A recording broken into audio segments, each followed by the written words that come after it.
Maria Montessori. Maria Montessori was born on August 31st, 1870, in Chiaraville, Italy. She was born to middle-class and educated parents. As a child, she pushed the boundaries of gender norms. When Maria was 14 years of age, she and her family moved to Rome. While in Rome, she attended a male technical school. There, she obtained exceptional skills in math and science while taking an interest in biology. While in Rome, she first attended Via di San Niccolò del Tolentino, a local state school. From 1886 to 1890, Montessori attended Reggio Istituto Tecnico Leonardo da Vinci, which sparked her interest of becoming an engineer. During this period, it was uncommon for a woman to pursue a technical education on the secondary level. Montessori's parents encouraged her to pursue a teaching career. Rather than conforming to women's career norms, Montessori was determined to enter medical school and graduate with a doctorate degree.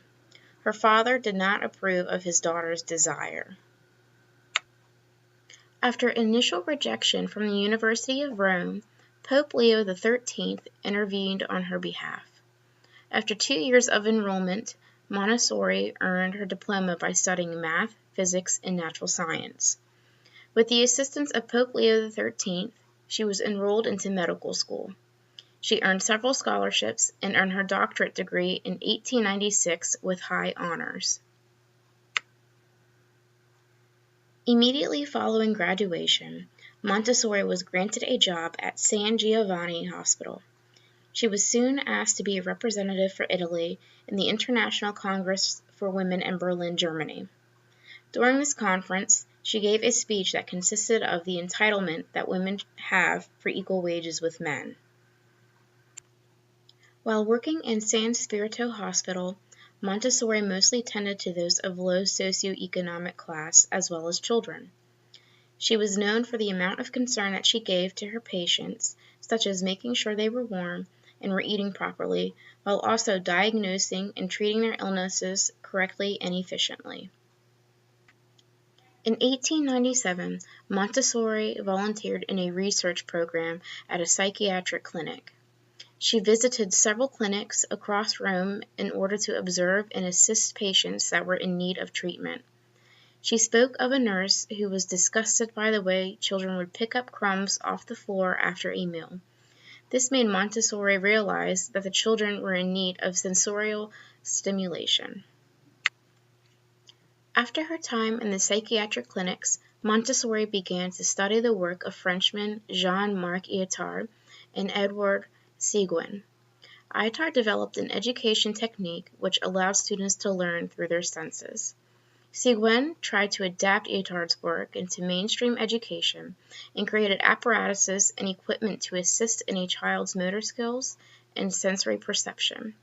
These theorists inspired her to attend education courses which focused on pedagogy and the works of Rousseau, Pestalozzi, and Froebel. Montessori attended the National Medical Conference of Turin in 1898. She advocated that intellectually disabled children were delinquent due to the lack of adequate provision. Due to Montessori's involvement in the National League for the Education of Retarded Children, she was appointed to become the co-director of the Orthophrenic School. The school consisted of students with different disabilities, which caused a shift in Montessori's identity from doctor to educator. This school allowed her to put her developed theories into action. Montessori only worked for the Orthophrenic School for 2 years. Between 1901 and 1904, Montessori immersed herself in the studies of educational philosophy and anthropology. In 1904, she took a position as a pedagogical lecturer at the Pedagogic School of the University of Rome. She held this position until 1908. During one of her lectures, she gave a very memorable quote.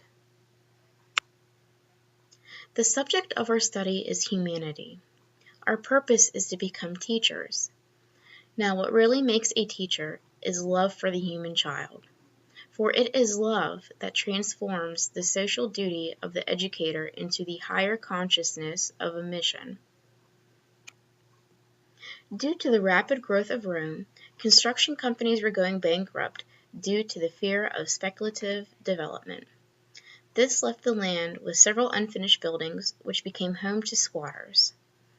A few wealthy bankers restored a building in the San Lorenzo district and rented it to working-class families. While parents were working, children stayed home, creating chaos in the building. The bankers requested that Montessori distract children from destroying the newly remodeled building.